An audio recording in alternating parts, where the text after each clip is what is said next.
So we saw, I think, 7 snaps last Sunday of the 3 safety look. What's the advantage of that? And I know obviously being shorthanded at corner might incline you guys, you, Sam, Josh, to do that more. What's the positives of that? Is there any negative with that pairing? Yeah, I mean, I think it just, obviously a different type of player. Safety is a little bit more in tune to fitting the run, playing closer towards the box, different things like that. Obviously, as a safety as opposed to a corner, you're probably coverage skills is playing like man coverage on a receiver might be a little bit different. But for us, it's really just whatever our game plan is. Like we might have some packages that involve 3 safeties. We might have some packages that don't. So, however we see the game plan going, based on, what the opponent is showing us, we'll gear some of those packages each week to help benefit us and try to execute what we think can, give them issues and help us win a football game. How much of an adjustment has it been for your safeties unit with how many injuries there have been at the cornerback position? Yeah, I mean, I think a part of it is not necessarily an adjustment. Like we pride ourselves as a secondary of just, believing in the next man up mentality. Our guys prepare and get themselves ready to play games like they're starters, regardless of if you're a practice squad guy or a backup or a fifth corner or whatever you want to call it. Those guys are always ready to go in the game.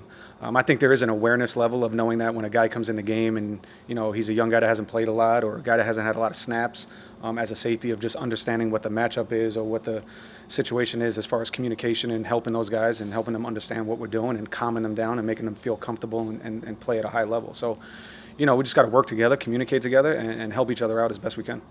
Like a big part of in the secondary is hiding the coverage pre-snap and post-snap. Obviously, Javon spends a lot of time like a deep safety, but with somebody like Brandon Jones, what's the key with him making to maybe like disguise the look that he's showing pre and post-snap? And are there like tells that you kind of work with him?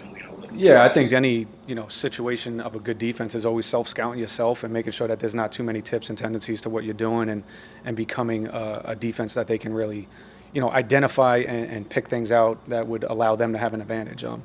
We try to move those guys around a lot. We try to work on disguise, work on different things, different looks, different things schematically that'll allow us to kind of help one call maybe look like another call and things like that. I mean, but I think that's just defense in general. I think as you look across the league, not just in particular with us, teams want to disguise. They don't obviously want to tell the offense exactly what you're doing because if you are, those guys are too good, the quarterbacks are too good, and it just makes their job easier.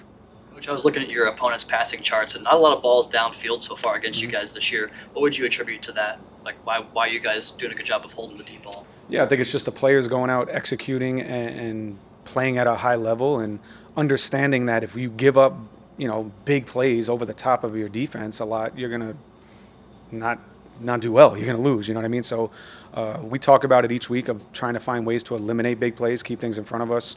Limit the explosives, make an offense earn it, in certain situations, and also blending that with being aggressive and taking chances and different things in the right moments. So it's just a combination of blending the defense together and understanding in key moments and key situations and offensive formations and different things that they're doing of when those things might come and when you can prevent them from happening. Steve, expectations were big for Javon Holland coming into the season. We know he has the interception. How has he done as far as play and meeting those expectations? Yeah, he's been great. The biggest thing with him is, anytime you're given expectations from the outside looking in of you need to be a certain type of player or you need to be a playmaker on every play, you really got to try to ignore that and just play fundamentally sound and within the scheme of the defense and keep everything, in place so that when the plays come, when your moment is called, when your opportunity shows up, you're in the right position to go make a play. You don't stress anything, don't push for anything, just communicate the defense, work with the guys around you, do your job within the scheme, and his abilities and his intellectual abilities as a player will allow him to make a lot of plays on Sundays.